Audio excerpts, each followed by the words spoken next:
ধরুন 12:30 কোনো একটা খবর আমি ওই তারপরে ডিএমের সঙ্গে কথাবার্তা বললাম, তারপরে সুদীপ বর্মন জেলা কর্তৃপক্ষের সঙ্গে কথাবার্তা বলি কি ডিএমও আসছে এখানে। আচ্ছা আচ্ছা, তো ভোট আসলো, তারপর ওখানে উদ্ধার কার্য চলছে। এদেরকে দুপুরবেলা বলা হয়েছিল তোমরা চলে এসো নিরাপদ জায়গায়, আসেনি, ভাবিনি। এখন চিৎকার চেঁচামেচি শুরু হয়েছে, ফোন আসছে বারবার। এখন যখন এখানে নয়নামুড়া থেকে ফোন আসলো, ওখানে আটকে আছেন ইন্দ্রনগরের এই জায়গায় কিছু আটকে আছেন, ঋষি কলোনি ভাটিবন ঋষি কলোনি আটকে আছেন। এখন আরেকটা বোট আমরা আনছি মোহনপুর থেকে। আমি মোহনপুর এসডিএমের সঙ্গে কথাবার্তা বললাম, ডিএমের সঙ্গে কথাবার্তা বললাম।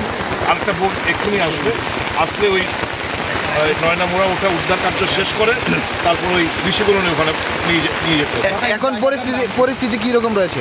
এই জায়গাটা হচ্ছে দক্ষিণ ইন্দ্রনগর, এটা হচ্ছে দক্ষিণ ইন্দ্রনগর বাঁধ। এটা হচ্ছে এই একটা পাড়া, এই কাটাখাল, ওদিকেও খাল, আটকে ফেসে গেছে। এখন পরিস্থিতি কেমন ওই এলাকার পরিস্থিতি? দেখুন নদীর জল বাড়ছে, ওখানে এই গলার উপর দিয়ে জল বইছে, প্রত্যেকটি ঘর জলের তলায়।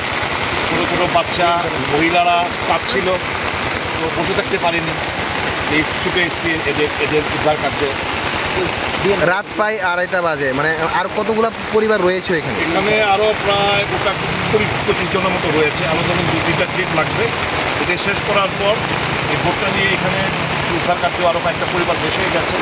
আরেকটা বোট আসছে, ওটাকে আমরা পাঠাবো ওই নয়নামুড়া কালীবাড়ির ওখানেও 3-4টে পরিবার ফেসে গেছে।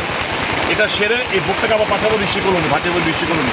ওখানে প্রচুর লোক ফেসে। আপনার বিধানসভা এলাকায় কীরকম ক্ষতি হয়েছে এবং দেখুন ক্ষতির পরিমাণ তো আমার বিধানসভা এলাকার কাটাখালটা হচ্ছে আমার বিধানসভা এলাকার দিয়ে যায়।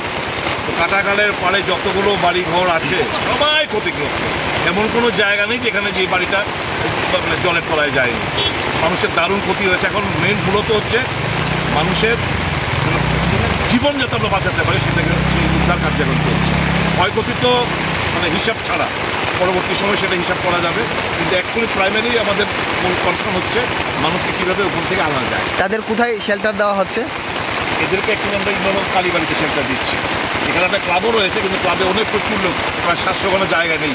ইন্দ্রনগর কালীবাড়িতে এদেরকে আমরা যথেষ্ট পরিমাণে কি বুট নেই? যথেষ্ট পরিমাণে বোট যে বোট দিয়ে রেস্কিউ করা হচ্ছে, এটা নিয়ে এখন আর কথা বলার সময় না।